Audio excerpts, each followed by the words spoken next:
I mean, do you think that if an operator leans into plant-based and they find multiple use cases for the specific item and they can leverage using it for all day parts and multiple menu items, that would also help drive volume?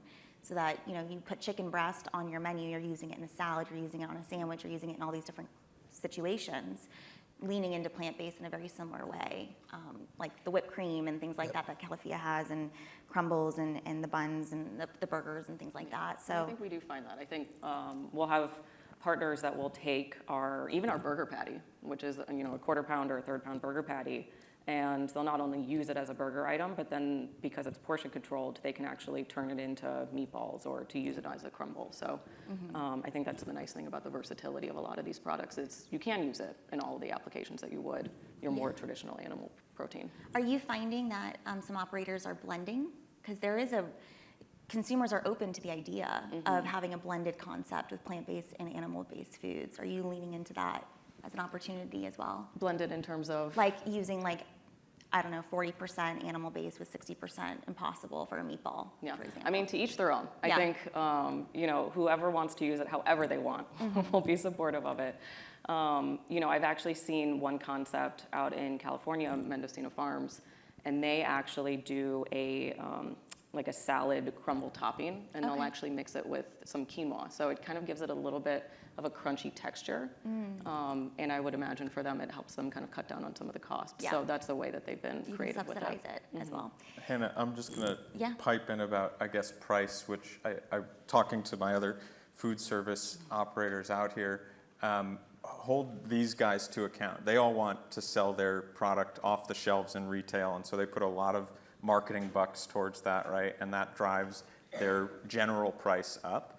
We as food service operators are activators for these brands and for these products. And so you've got to start pushing these sales reps and saying, hey, that marketing bucks that you used to spend, you know, and give to Whole Foods or give to Kroger to put you on the end cap, that's the discount for me so that I can offer your product at the value that it deserves to be offered, and ultimately that becomes the activator for plant-based and how we get the prices down. So not to call you guys out on it, I will happily take it. I push all the suppliers on that, and I liken it to, again, sort of the liquor business in sort of the late 90s, early 2000s, when you saw a lot of activation of Grey Goose, Absolute, other sort of vodka brands on the back bar. And you saw that activation happen both in nightlife, but really food service drove those brands to where they are in retail today. And I think everybody's starting to sort of focus that. And certainly these two understand kind of the importance of food service, and their companies have dedicated resources to make food service a priority. And I think treat, you know, your menu as an activation point for this space and think about it that way. Yeah, no, and I mean, to double click on that, I mean, I love food service. I mean, food service is so fun. And Impossible as a brand, we were built in food service.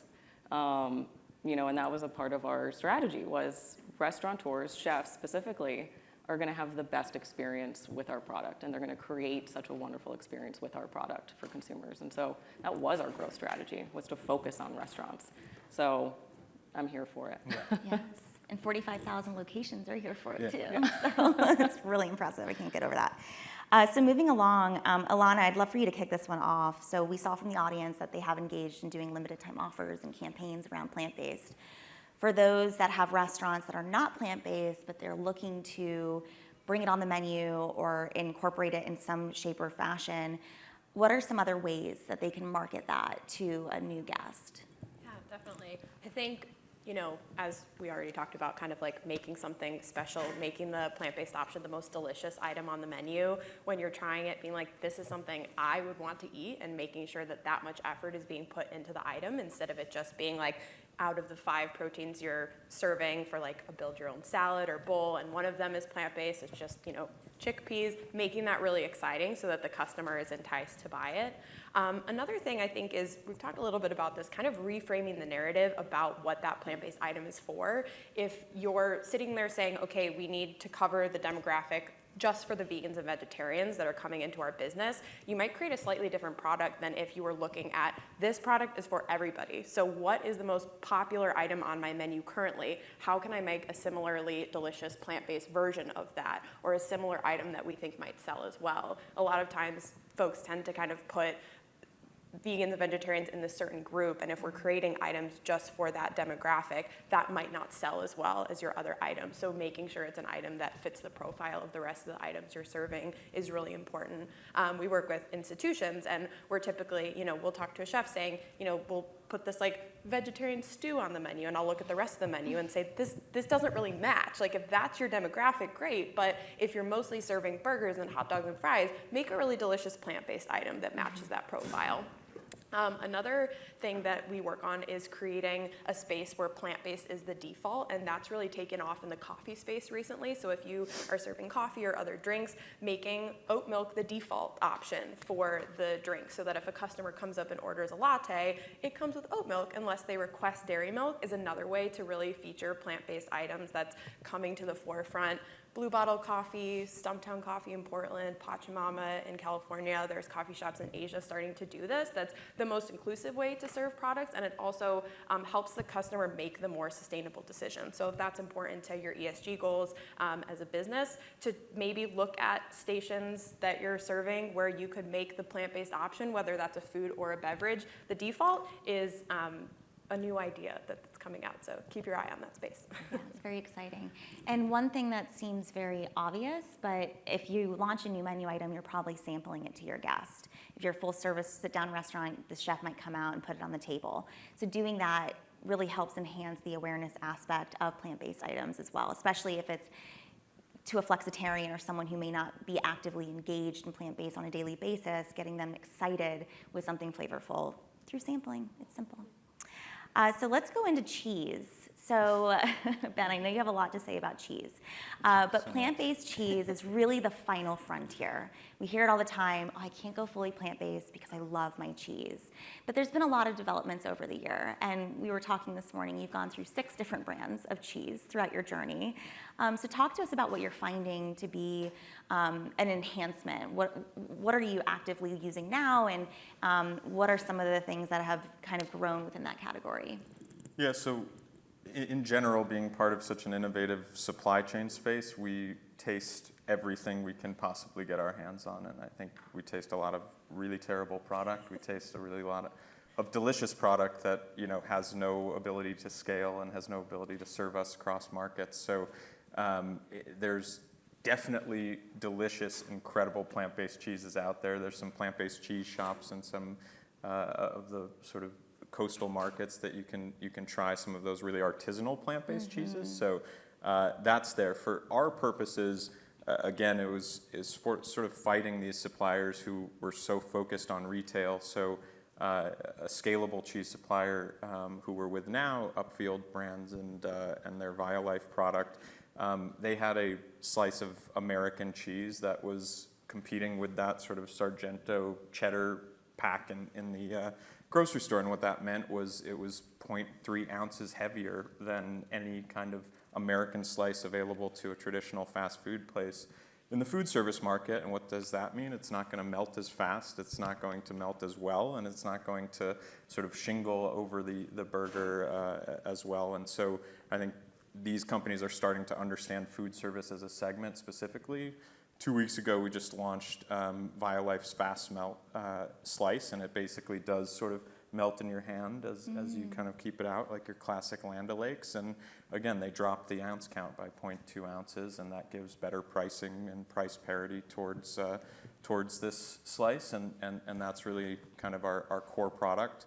I've seen some great cheeses from a company, Vertage. They're coming out of New York, and they have nice flavored cheeses, but mass scale, so mozzarella, pepper jack, et cetera. And then what I'm really interested in is the Flora grown dairy, which is a true dairy cell, but instead of obviously being grown in a traditional way, is grown through a Floribacteria fermentation process. And that's really offered the creamiest texture. They haven't gotten to a solid state form of a slice form yet. So really lots of use in cream cheese and ice cream and some other products that don't kind of require a solid state. But the slices are getting there. I encourage you guys again to taste everything.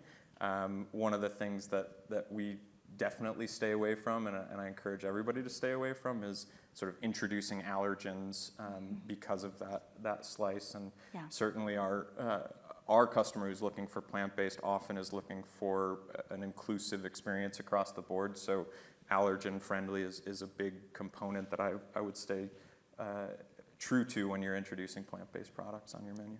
Yeah, you lead us into, did you want to add something to that? I was just going to say, I was actually recently at a restaurant in Chicago that had a vegan queso, and it was completely allergen friendly, and they were just making it in-house. It has beans, potatoes, and it tasted incredible. Yeah, and so nutritional yeast is an amazing product if you haven't played with it in your kitchens. So like making those sauces also and experimenting with that, like how can we make a plant-based cheese sauce or an Alfredo, things like that with whole plant-based foods is very possible and tastes delicious. Yeah, and as my good friend Solomon says, it's a dietary celebration. So how can we have this equitable menu experience where a guest can come in and have something that appeases to their celebration of their diet?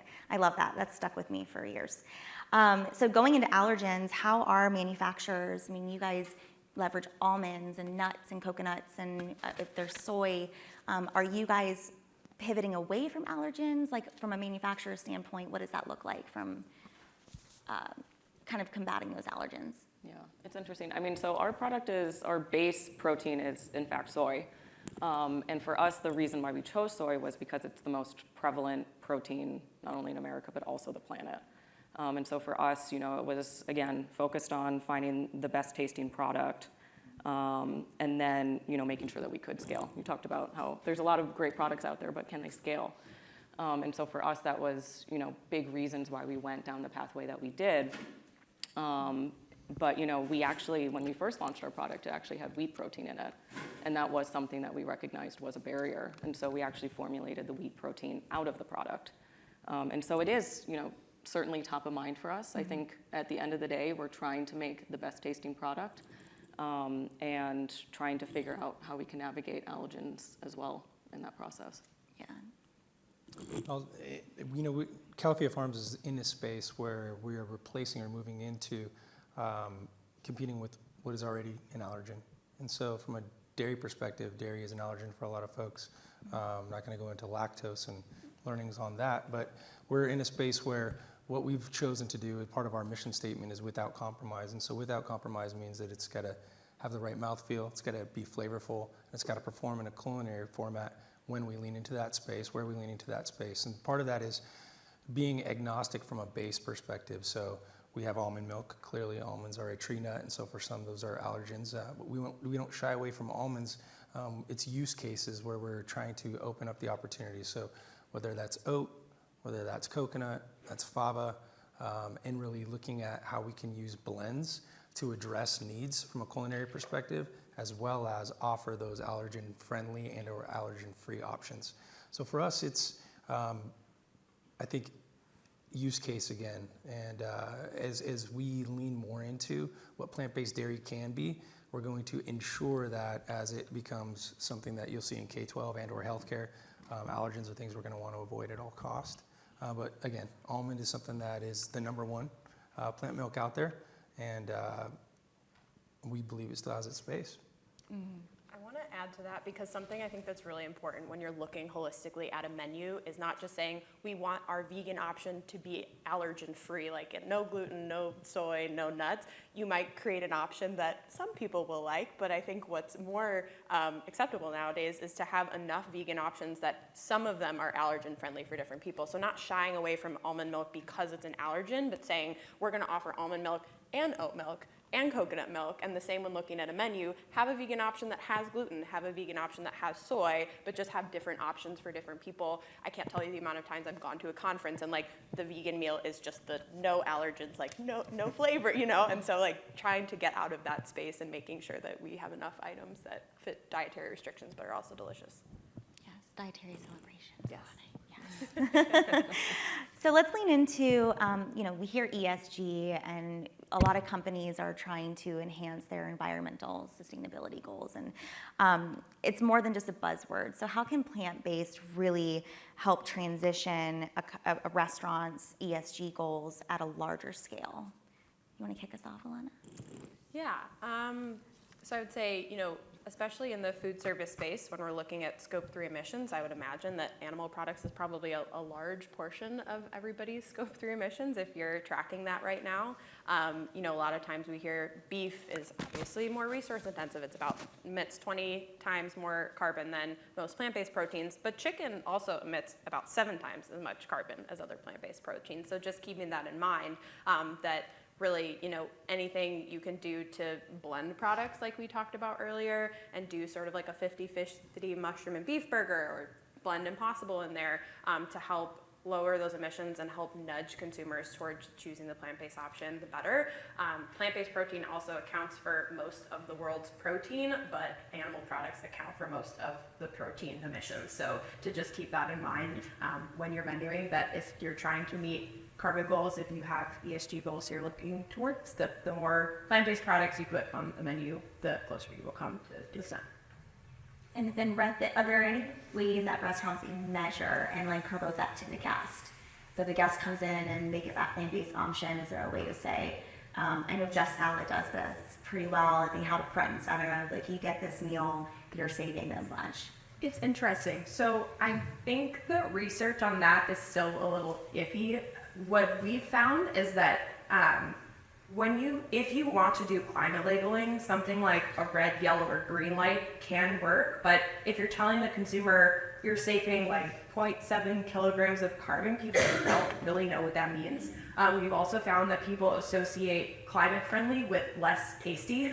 And so I think what we don't want to do is just tell people, buy this, it's better for the planet. We want to say, buy this, it's more delicious, it's full of antioxidants, it's going to keep you energized, and then also throw in that sustainability messaging, but keeping it focused on taste, as we already talked about, seems to be the best selling point, because it's difficult to think about the impact your one meal is having if you can't really understand those numbers in that example. So I think there still needs to be a lot of research done about how to promote sustainability messaging, which is why we tend to, unless it's an educational experience, if you're working with students in a dining hall, that may be an audience that cares and understand that a little bit better. So for the general public, just promoting it, but mostly focusing on the big picture and taste. Yeah.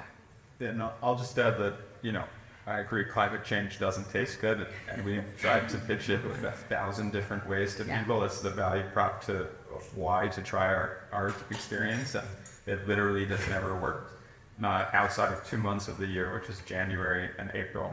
So this is the only restaurant I've ever worked at where January is our busiest month of the year across the board at all of our locations. Why is that? People's minds are there. So as the consumer consciousness comes closer to this space and understanding environmental impact of diet choice, that's when you guys should roll out your LTOs. That's when you should feature these products. It's conscious in people's minds around Earth Day, and it's conscious around that turn of the year. That's a really good time to focus on sustainability as a value prop, but it doesn't taste good first. It's just not going to hold up for people, and it's not even a reason people come back. We used to say, come for the taste, stay for the impact, and it really isn't that either. It's sort of more traditional KPCs for us.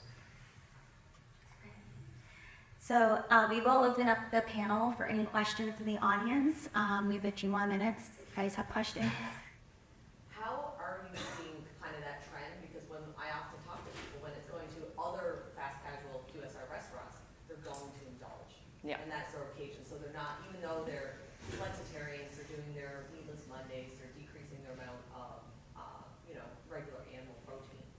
Often they're not going to other restaurants for that plant-based option. Is that something you're seeing, or is that kind of trend starting to move in the other direction? Yeah, I think it's kind of like all the above, right? I mean, I think there's some people that are, flexitarian and they are choosing a plant burger when that desire arises. I think where we also see this optionality is, especially when you have groups of people who are dining out together, making sure that there's options for everyone. Because there's going to be some people that I'm sure look at a plant burger and they're like, no, I'm not going to go there. But then you have the flip and the reverse where somebody's saying, well, I'm not going to go to X, Y, and Z restaurant because there's no delicious plant-based options. And so that is an area where we do try to talk with QSRs and other restaurant operators where that veto vote concept comes into play, where you want options for everyone to come, because usually it's that person who is the vegan, vegetarian, gluten-free, they're choosing the restaurant. And so you want to make sure that there's options for everyone, because if you don't have the option for them, then you may be missing out on 2, 4, 6, 10 people that could have been coming to your restaurant. So that's something that we have been talking with some restaurants of making sure that you do have options for everyone, because you don't want to miss out on that broader group of people. If I can add to that, a comment was made yesterday at the closing speaker when he was talking about Big Chicken and how 10-year-olds are getting measured as 41-year-olds because they're the account that they're associated with. We're having trouble with the same data point that you are, and finding that what we might be measuring is that they're leaning into indulgence, but maybe what we're missing is it looks like they're leaning into indulgence, but really what it is the absence of option for them. And so we've looked at that on the retail side, is where the consumer was this, but you're watching plant-based grow at Walmart. We're the fastest growing oat product at Walmart today, where we thought, we're not turning our back on Whole Foods, but we thought that's where 100% of our business would be, is in that space. And so this consumer is changing, and I think what's happening is they've been restricted in options. And so I think the opportunity for all of us in the food service space is to add that to the menu and find that it's not that they're leaning into an indulgent meal, it's that they go there and they don't expect that they're going to have that option. So it's something I think we could maybe talk a little bit more about off stage, because we've really leaned into that to try to see what are those measurements. But it's a data point that we've been looking at and saying, hey, we can increase the opportunity. I think what you'll start to see is that adoption is already there. They just don't expect to find it in the food service space today. And I think that's something that we've also talked with a lot of our restaurant partners about, of where you're placing it on the menu, Right. Especially if your default is more of an animal-based protein concept. Making us kind of this one-liner, add on, like, add Impossible Burger or name your burger for, $2, $3, $4 extra.